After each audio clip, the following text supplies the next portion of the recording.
पर आपका स्वागत और हार्दिक अभिनंदन है।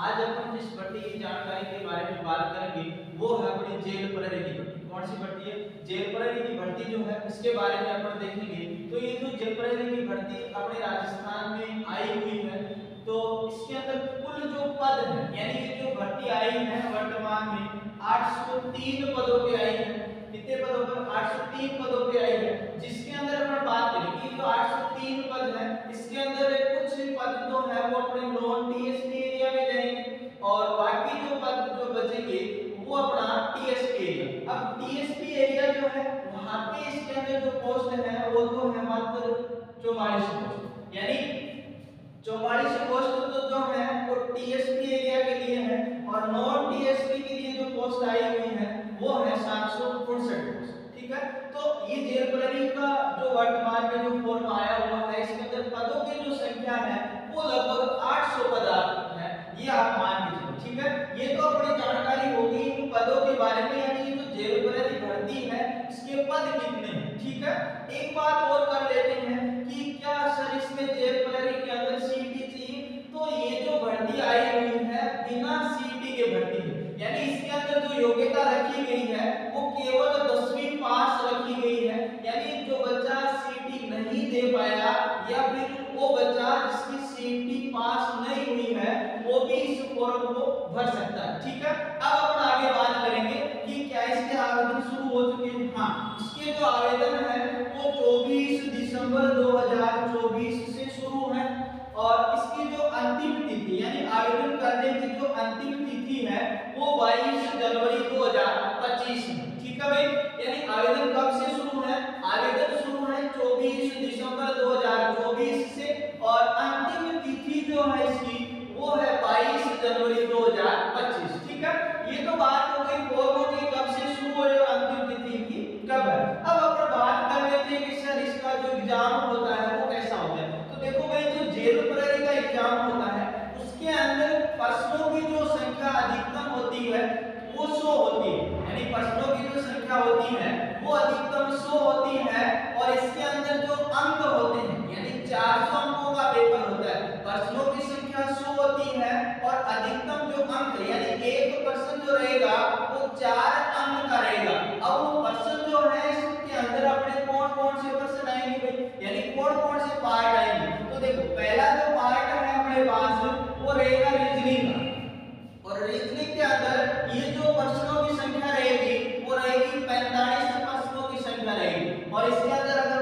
अपन बात करें कुल अंक तो इसके अंदर जो अंकों की बात करेंगे वो 180 अंक, यानी केवल और केवल जो रीजनिंग है वो इसके अंदर 180 अंकों की होगी और प्रश्नों की संख्या पूछ ले तो वो 45 होगी। ठीक है, आगे बात करें अपन जीके वाले पार्ट की, यानी जो सामान्य जीके है वो उनके प्रश्नों की संख्या जो आएगी वो 25 आएगी और उसके जो अंक रहेंगे वो 100 रहेंगे। देखो, ये सामान्य ज्ञान जो है इसके अंदर अपना करंट भी शामिल होगा। क्या शामिल होगा भाई? इसके अंदर अपना करंट भी शामिल होगा और इसके अलावा भारत का इतिहास, भारत की राजनीति और भारत का भूगोल, ये जो सब है वो यहाँ पे ऐड है। ये जो बी पार्ट अपना सामान्य ज्ञान जीके वाला दे रखा है इसके अंदर कुछ बातें अपने यानी करंट जीके से संबंधित भी पूछी जाएंगी। ठीक है, इसके बाद में अपन बात करेंगे अपने राजस्थान वाले, यानी राजस्थान जीके से कितना पोर्शन आएगा। तो राजस्थान वाले में देखो, राजस्थान का इतिहास अपने को पढ़ना है, राजस्थान की संस्कृति अपने को पढ़नी है, राजस्थान की कला अपने को पढ़नी है और इसके साथ साथ राजस्थान की भूगोल भी अपने को पढ़नी है।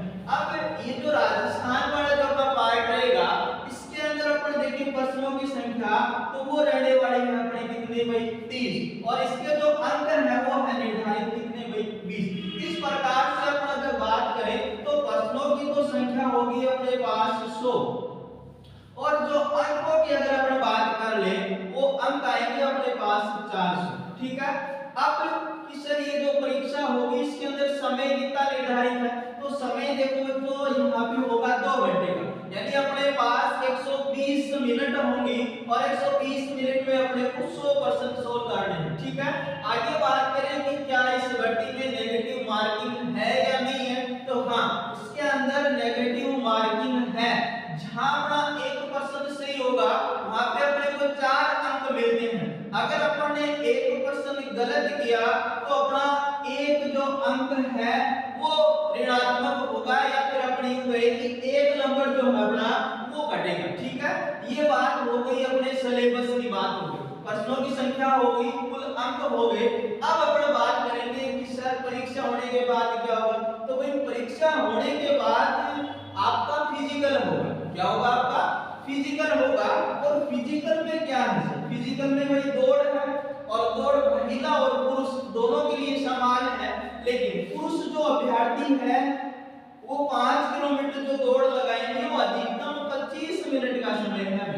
5 किलोमीटर पुरुषों के लिए कितना समय है? 25 मिनट समय है। और देखिए महिला अभ्यर्थियों के लिए, महिला अभ्यर्थियों को 5 किलोमीटर की जो दौड़ है वो अधिकतम कितना समय भाई? 35 मिनट का समय। ठीक है, इसके बाद में यानी फिजिकल होने के बाद आपका क्या होगा भाई? मेडिकल होगा। और मेडिकल के बाद फाइनल लिस्ट, यानी फाइनल लिस्ट के अंदर जब अपने रोल नंबर आएंगे तब जाके अपना फाइनल सिलेक्शन होगा। और अपन किस भर्ती में भाई? इस जेल प्रेरी की जो पोस्ट आएगी उसके अंदर अपना फाइनल सिलेक्शन हो जाएगा। ठीक है, तो ये कुछ सामान्य सी जानकारी थी जिसके अंदर अपन ने पद देख ली, फॉर्म कब से स्टार्ट होंगे, उसके बाद अपन ने सिलेबस की बात कर ली, समय कितना मिलेगा, क्या ऋणात्मक अंकन होगा, इसके बाद अपन ने फिजिकल की बात कर ली, और इसके बाद होता है क्या भाई? मेडिकल होता है। ठीक है, तो ये थी आज की अपनी छोटी सी जानकारी इस जेल प्रहरी की भर्ती के लिए। ठीक है, थैंक यू, धन्यवाद, जय